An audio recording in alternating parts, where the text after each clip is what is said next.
E aí, galerinha do YouTube, aqui é Anônimo Breno e tô aqui fazer um combate enquanto meu primo Yuri explica um negócio aí pra vocês, um negócio muito chato que aconteceu com ele, pessoal. Então eu venho aqui explicar o que aconteceu, Yuri. Gente, eu fui, né, contra o Thor, moderador, né, do server aí, né, S15, né, fui contra ele, né, aí ele começou a tirar onda com a minha cara, né, aí eu comecei a xingar ele, porque ele é o moderador, né, aí ele pegou e falou, o quê? Aí pegou e me baniu por 30 dias, aí esses 30 dias eu vou ficar sem jogar, gente, então quando terminar esses 30 dias, eu vou fazer um vídeo pra vocês. Aí vocês vê lá no meu canal é Yuri Gomes. Então tá aí, pessoal, pra vocês verem o que aconteceu com ele.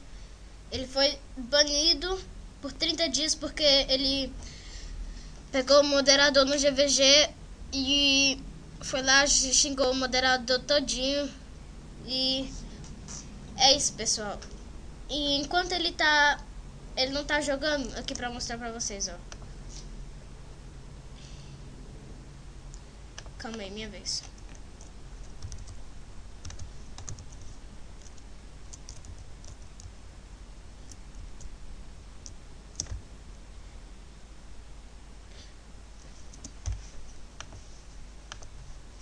Aqui, ó, Anônimo.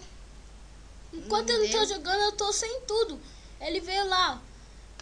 Engraçado que ele ainda tá aqui na lista, mas o código nós olha pra ele, ó, ele tá sem nada. Tá sem nada. Só pra mostrar pra vocês, né, como é que é. Tá difícil, gente. Diretando que hoje em dia tá difícil de jogar ele.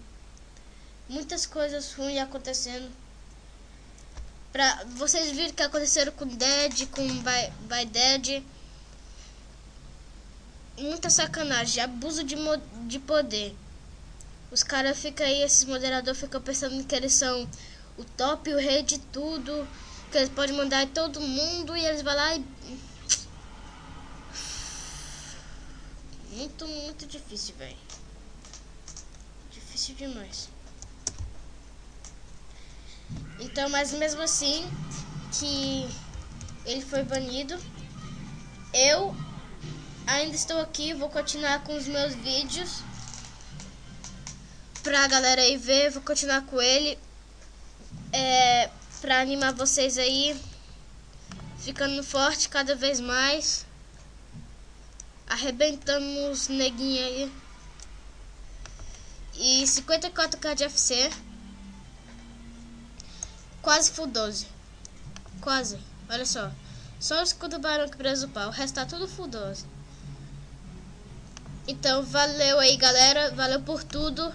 Continue assistindo meus vídeos. Tamo junto aí. Falou.